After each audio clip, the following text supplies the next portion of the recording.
ओम यतः सूर्यमुदयते अस्तं यत्र च गच्छति तदेव यहं वन्दे ज्येष्ठे ब्रह्मणे नमः।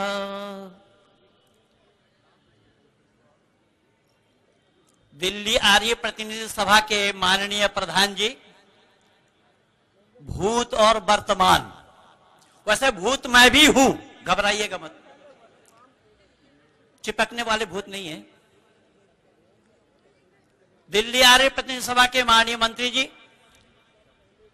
केंद्रीय आर्य प्रतिनिधि सभा के प्रधान, मेरे पितृतुल्य वयोवृद्ध दानवीर, परमपिता परमात्मा की अनुकंपा है कि इस उम्र में भी भागा दौड़ी करते हुए वैदिक सिद्धांत को जन जन तक पहुंचाने के प्रयास में बाबूजी रत हैं।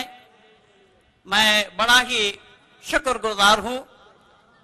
साथ ही साथ केंद्रीय आर्य सभा के माननीय मंत्री जी, जिन्होंने मुझे इस मंच पे आने का निमंत्रण दिया, ऐसे ही गुरुकुल कांगड़ी के कुलपति मेरे भ्राताश्री डॉक्टर सुरेंद्र जी, डॉक्टर रामप्रकाश जी, सन्यासी वृंद, मंच पर जितने लोग बैठे हैं उन लोगों का नाम लेने में 10 मिनट समय खराब होगा। मैं थोक में ही सभी विद्वान जनों को संबोधित कर रहा हूं, अधिकारी वर्गों को संबोधित कर रहा हूं। शक्ति को संबोधित करते हुए केवल 2 शब्द कहना है। स्वामी श्रद्धानंद पर किसी को सुनना हो तो अपने समाज में बुला करके स्वामी श्रद्धानंद पर कथा रखिएगा तो मैं सुनाऊंगा।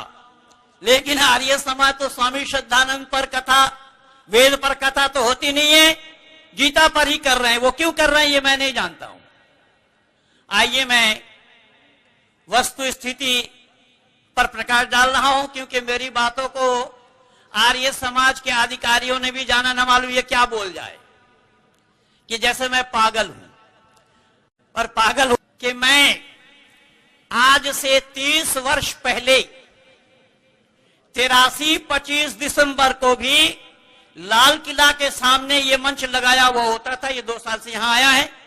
उन दिनों में भी जनता को संबोधित किया था। जो पहला 25 दिसंबर मेरे जीवन का था, लाला राम गोपाल शाल वाले उन दिनों में सार्वदेशिक सभा के प्रधान थे। अनेक गण्यमान्य व्यक्तित्वगण वहां पे मौजूद थे। और आज 30 वर्षों के बाद पुनः इस मंच को मैं पा करके अपने आप में अपने अधिकारियों का और अपने सभी कार्यकर्ताओं का, उपस्थित जनता जनार्दनों का मैं बड़ा ही शुक्रगुजार हूं। मैं आज से 30 साल पहले, जरूर आप लोग सुने होंगे, बड़ौद के पास बरवाला है, बिल्कुल बड़ौद से सटा हुआ है। बावली बरवाला कहिए, नसोली बरवाला कहिए। एक मिनट, मैं कौन हूं पहले परिचय तो बोलूं, वेद के ऊपर ही तो बोलूंगा। अरे मैं हूं कौन जो वेद बोल रहा हूं? मैं प्रमाण इकट्ठा करके दे रहा हूं। अभी हमारे जो कमिश्नर साहब बंबई में थे, जो बागपत जिला से एमपी बने हैं, उनका गांव नसोली, मैं था बरवाला। और उस इलाके के हमारे भाई करण सिंह जी, जो हमारे बड़े पुराने मित्र हैं, बिराल के हमारे भाई जो कि रिपु दमन सिंह जी यहां पर मौजूद हैं, बहुत सारे लोग हैं। मैं निवेदन कर रहा हूं, मैं उन्हीं के नसोली और बरवाला बिल्कुल सटा हुआ गांव है। दोनों गांव को एक नाम से ही संबोधित किया जाता है। मैं वहीं पर ही बड़ी मस्जिद का इमाम था। 1983 30 नवंबर को गुरुकुल इंद्रप्रस्थ के संचालक उन दिनों के स्वामी शक्ति वेश जी के माध्यम से सत्याप्रकाश मिली। उस समय मैं हिंदी का हा नहीं जानता था। उर्दू वाली सत्याप्रकाश को, जिसके 14वां समुल्लास के फुटनोट में कुरान का हूबहू आयत दी हुई है, उसी समुल्लास पर मुझे भी संदेह हुआ उस समय कि एक काफिर के साथ कुरान का क्या ताल्लुक पड़ा, क्या संबंध है। उसी समुल्लास को मैं पढ़ना चालू किया और उसी को बेस बना करके मैंने 25 जगह मुस्लिम इंस्टीट्यूटों में प्रश्न लिख लिख करके भेजा, जिसके ऊपर में अरबी में लिखा उन्जुर इला मा क़ाला वला तंजुर इला मन क़ाला, कि मैं कौन कह रहा हूं मुझे ना देखें, मैं क्या कह रहा हूं उस पर विचार करें। पर मेरे जो सवाल थे उन सवालों का जवाब आज तक नहीं आया है और मैं कयामत तक समय दे रखा हूं। अगर विश्वास ना हो तो इंटरनेट को खंगाल लीजिए, पा जाएगा। उन दिनों में भी भाई राज सिंह जी के साथ मेरा परिचय हुआ और राज सिंह जी ने साया बन करके मुझे आगे बढ़ने और बढ़ने के लिए, बढ़ाने के लिए उनका भरसक प्रयास रहा। लेकिन बंधुओं, मैं निवेदन यह करने लगा हूं कि जिन मनीषी के शहीदी दिवस हम मनाने के लिए एकत्रित हुए हैं, यद्यपि अभी 23 तारीख को भी बंबई आर्य प्रतिनिधि सभा ने मुझे सम्मानित किया और वहां पर भी मैं अपने वक्तव्य दे आया हूं, नेट पर भी डाल दिया हूं, उसे देख लेना। नेट से बहुत ज्यादा लोग जुड़े हुए हैं, आर्य समाजी लोग तो जुड़े हैं, गैर आर्य समाजियों को मैंने ज्यादा जोड़ा, वैदिक सिद्धांत की जानकारी उन लोगों को कराता हूं। स्वामी श्रद्धानंद के जीवनी से हमें 2 बातों की शिक्षा मिलती है। पहली बात है वैदिक गुरुकुल प्रणाली शिक्षा और दूसरी बात है शुद्धि आंदोलन। तो शुद्धि आंदोलन जिन दिनों में स्वामी श्रद्धानंद चलाए हुए थे, ये मत समझिएगा कि आज ही विरोध हो रहा है। अरे विरोध तो उस समय भी हुआ था और उस समय विरोध करने वाला बैरिस्टर था, बैरिस्टर। लेकिन उन बैरिस्टर की बैरिस्टरी फेल हो गई थी, स्वामी श्रद्धानंद को रोक नहीं पाए। अब स्वामी श्रद्धानंद बिना रुके ही चलते चले गए और यहां तक के दिल्ली के जामे मस्जिद के मेंबर पर जाकर खड़े हो गए। स्वेच्छा से नहीं,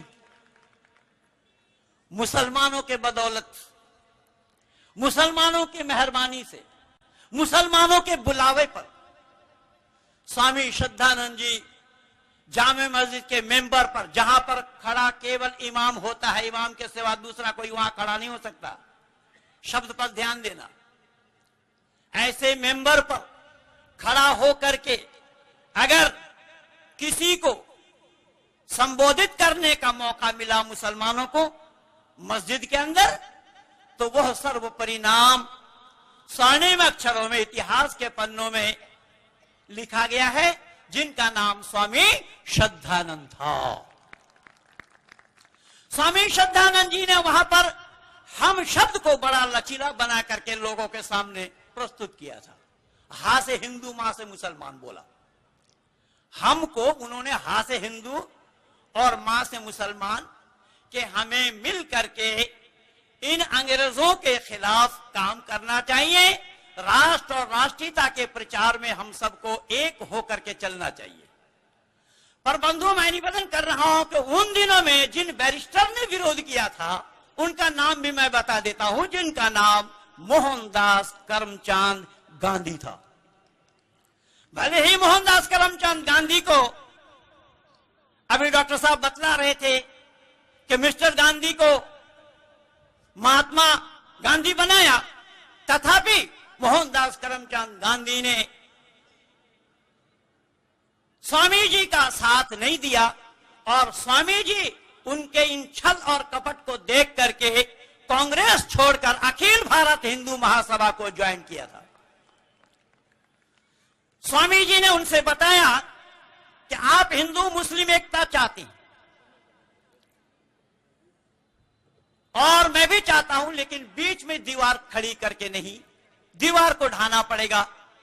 और ढाने का तरीका क्या है कि संपूर्ण राष्ट्र के अंदर में राष्ट्रीयता भाव को लोगों के दिल में भरना पड़ेगा। तो इसलिए मैं कहूंगा कि आज बिगड़ी है डगर, उस बिगड़ी डगर को बदलो, गांव को बदलो और नगर को बदलो। टोपी को बदलने से न बदलती है निजाम, घर बदलना इंसान का सर को बदलो, और सर को बदला जाता है केवल विचारों के माध्यम से। वो विचार स्वामी श्रद्धानंद जी ने दी थी जनता जनार्दनों को।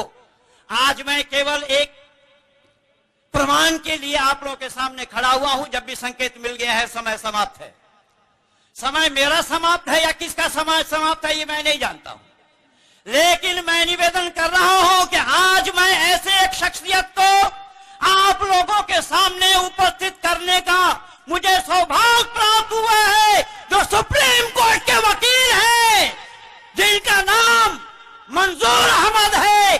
आज मनोज कुमार आर्य बनकर हमारे सामने वो उपस्थित है। ये दयानंद के दिग्विजय के सिवा क्या कहेंगे आप? आइए, मैं निवेदन कर रहा हूं, इस प्रकार का अनेक काम जिनको देखना हो तो इंटरनेट पे आप खंगालें तो वहां आप आ जाएंगे। श्रद्धानंद के लिए इतना कहूंगा कि स्वामी श्रद्धानंद ने धर्म पे जान निसार की, सदा मोहताबियत रही रिजाए कर्जगार की, वो आबे जा फिजा हुई जो धार थी कटार की, निसार ऐसी मौत पर है जिंदगी हजार की। इन्हीं शब्दों के साथ धन्यवाद।